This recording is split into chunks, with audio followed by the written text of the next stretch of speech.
Hi, thanks so much for tuning in. In honor of Social Work Month in March, I just wanted to take some time to talk about some of my personal heroes who have fought for justice. This isn't an extensive list at all, it's more like a snapshot of some people who I really admire. So, these are individuals who are pioneers in our social work profession. Some of them are guest speakers in the policy course that I teach. Some are not social workers, but have made incredible contributions to promote justice. Some of these people I know, most of them I don't. Um, they're people who I admire very deeply.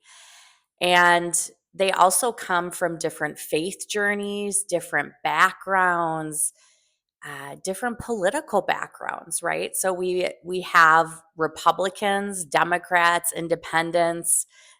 Someone I highlighted is from the Socialist Party, and I am merely highlighting something incredible that each of these people have done, right? Regardless of their political affiliations.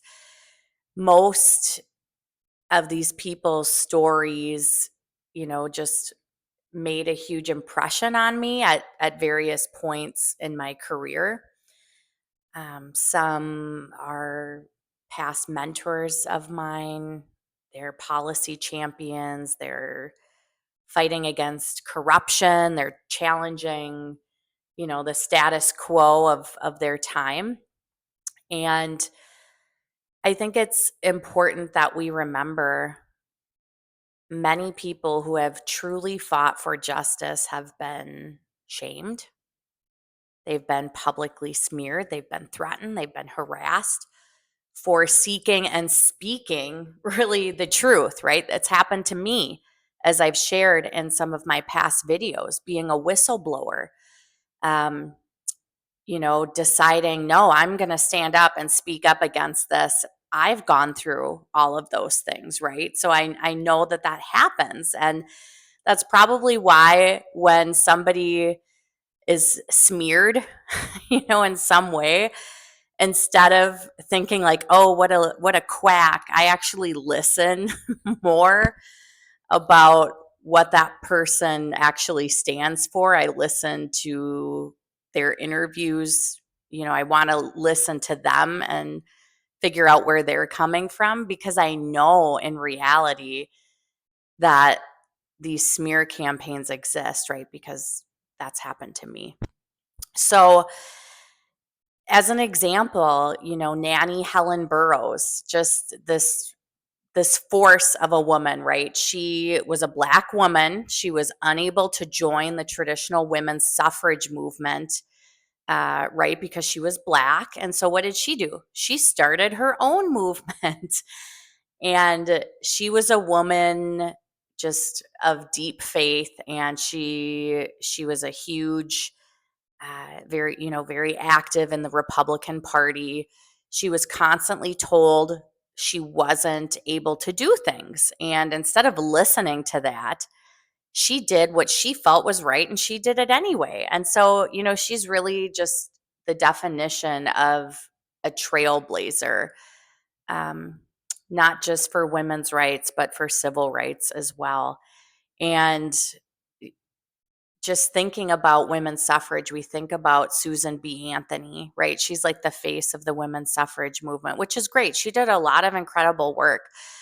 But I think part of that story that isn't really told a lot is that these white women who were, part of this crusade, they didn't allow women of color to join alongside of them, right? So it wasn't really a women's suffrage move, it was a white women's suffrage movement.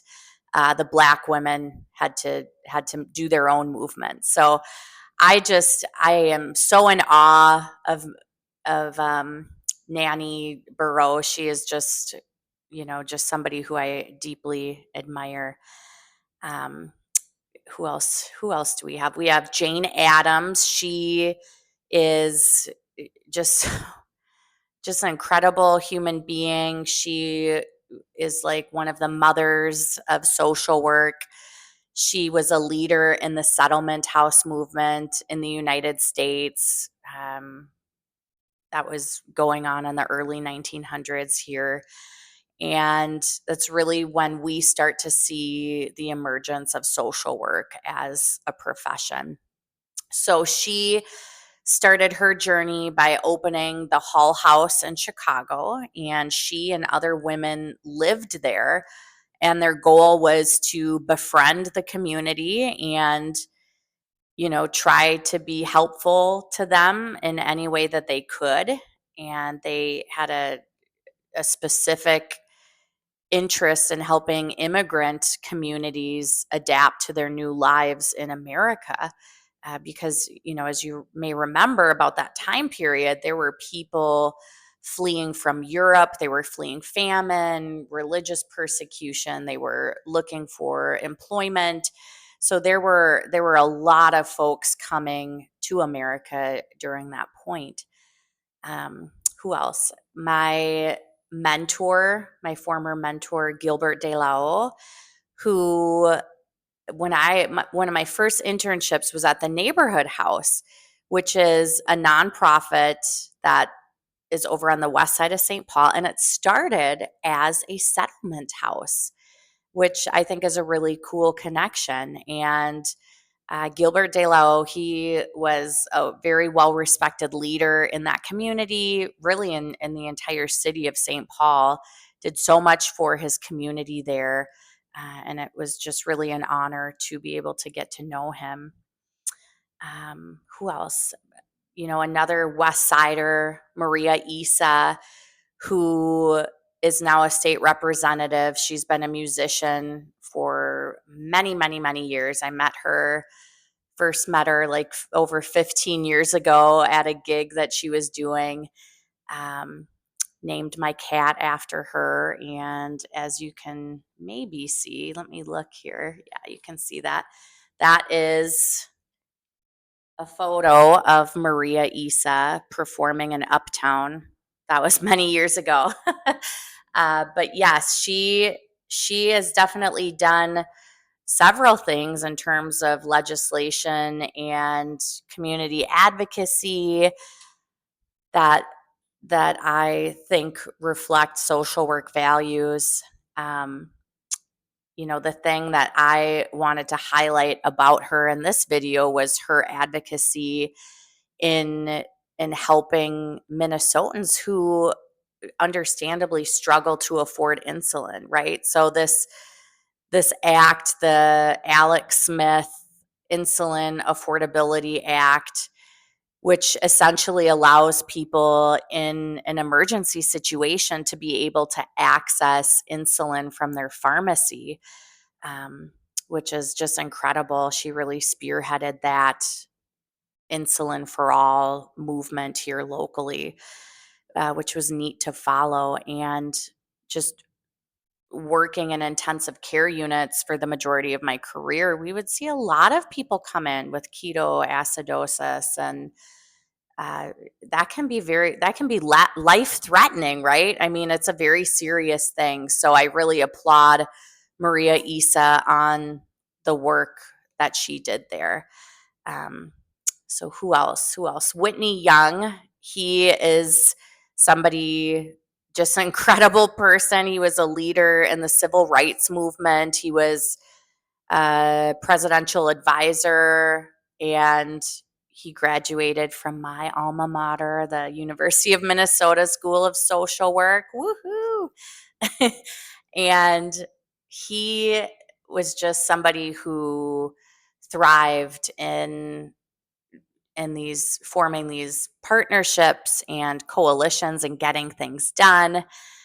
But at that time, he was really shamed and discredited by a lot of people, including Malcolm X, right? He was consistently called an Uncle Tom. He was told that, he wasn't doing his race any favors.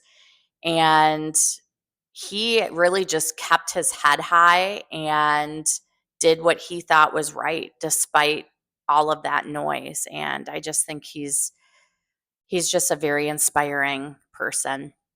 So okay, I'll just do one more. There's so many, it's just hard to choose, but one of my all-time heroes, Rachel Carson, learning her story was just one of those life-changing moments for me. Personally, she had concerns with DDT, right? This pesticide, this insecticide that was being used, universally in the 40s and 50s. It was just described as this miracle insecticide.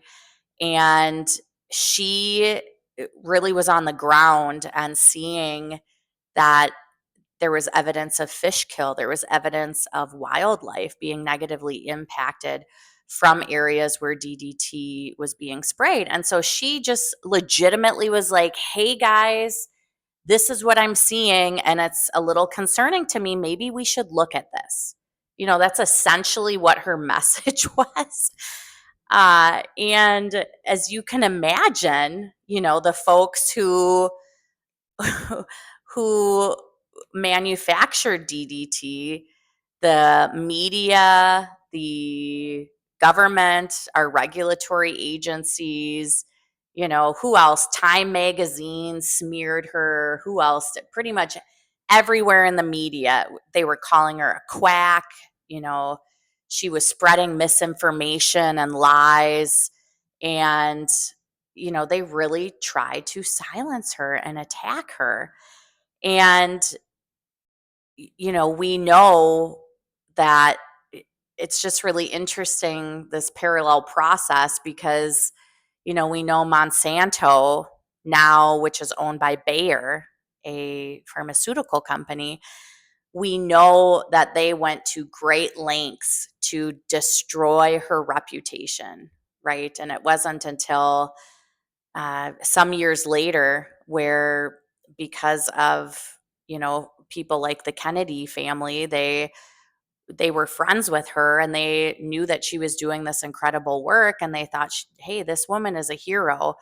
Her book Silent Spring, one of many books that she wrote that is, award winning, she was an incredible writer, really warned against this newfound fascination and love of DDT.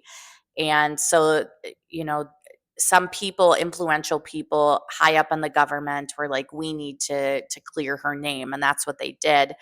And, the celebration of Earth Day was really spurred from this, from that environmentalism work that she and others did during that time. She just has an incredible story. I would highly recommend Silent Spring. I made a video about this parallel process of smear campaigns to, Monsanto doing that decades ago, and Monsanto is still doing that, right? They're still doing these large scale, spending millions of dollars smearing people, anybody with any power or influence or platform who goes against them and says that their products are unsafe. They will stop at nothing to destroy those people's reputations. So if I get kicked off YouTube, that's maybe the reason why. So I really wanted for Social Work Month to make this this compilation of these heroes of mine and play. I'm really into motivational therapy. I love, practicing affirmations and really leading every day in a way that is motivational to me. And for me personally, I get a lot of that through listening to music. And so this is a song that is called This Is Me. It's by Kayla Settle, I think is what her name is. I might be mispronouncing that. I'm sorry if that's the case. But when I hear the words in this song, she says, "Look out, here I come. Um, I'm marching on to the beat I drum." And I just love those words, really, like for a social worker or any person who has challenged the dominant, um, what we're being told or the status quo in pursuit of justice. This video is for you. And I hope you like it. I love that photo in here of Frances Perkins. She's like leaning over to FDR and he's just like laughing hysterically. And I just always wondered, what she was saying to him. There's so many really cool images and videos. Um, and so I hope you enjoy it and happy Social Work Month. Thanks so much.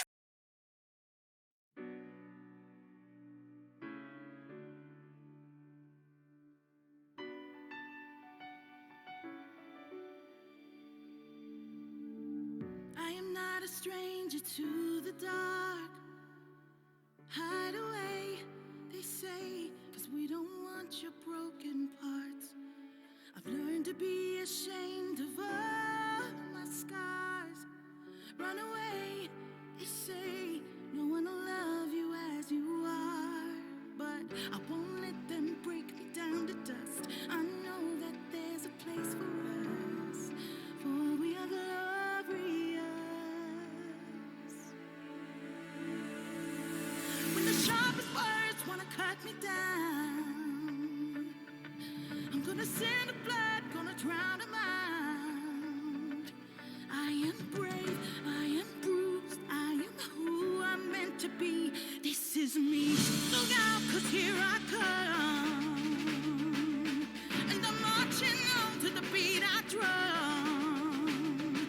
I'm not scared to be seen, I make no apologies. This is me.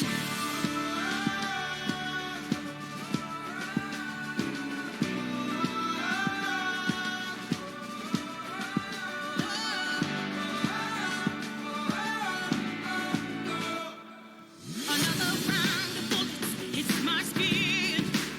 Well, fire away, 'cause today I won't let the pain sink in.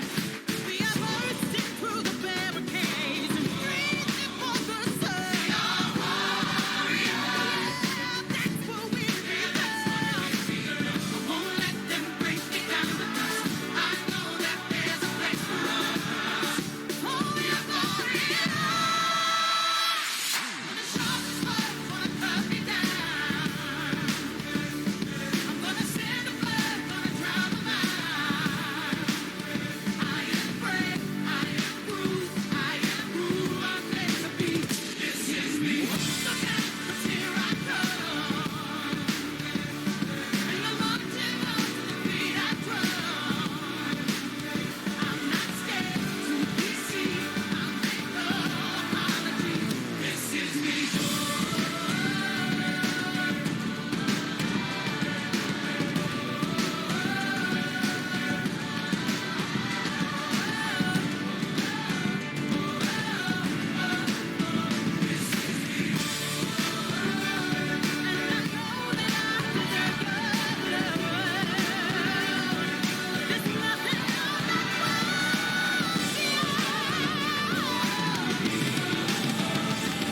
When the sharpest words wanna cut me down, I'm gonna send a blood, gonna drown out. This is brave, this is bruised, this is who I'm meant to be. This is me. The civil rights.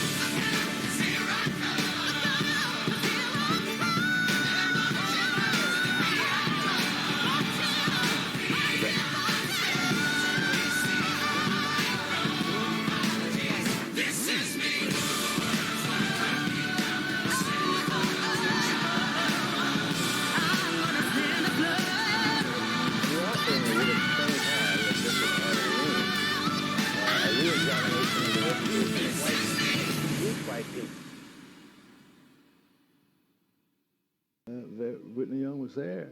They couldn't do without.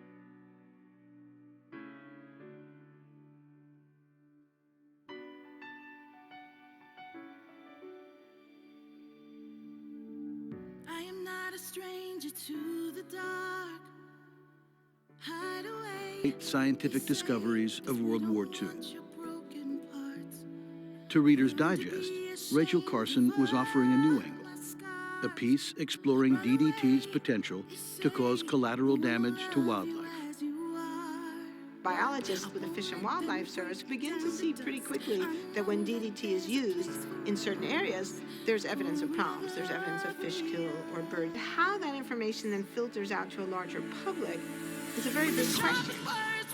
Carson understood the implications of this. She wanted to write a story warning people that we need to be a little bit careful with it. I am brave, I am bruised, I am who I'm meant to be. This is me. Look out, 'cause here I come. And I'm marching on to the beat I drum. I'm not scared to be seen. I make no apologies. This is me.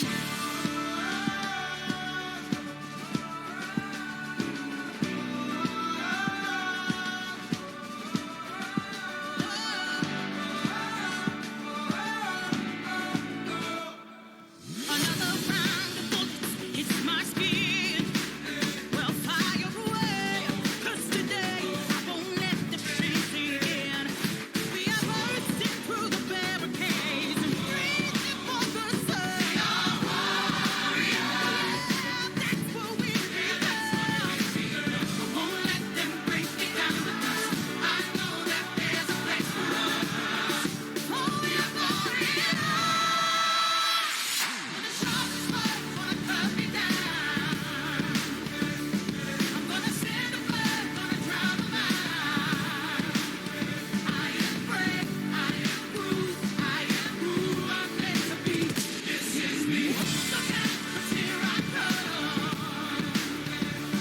And I'm marching on to the beat I drum. I'm not scared to be seen. I make no apologies. This is me.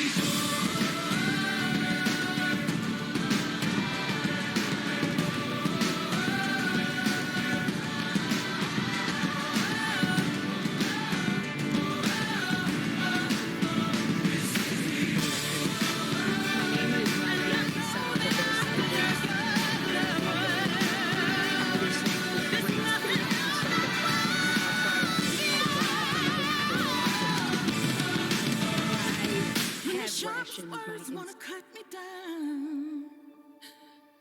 I'm gonna send the blood, gonna drown the mind. This is brave, this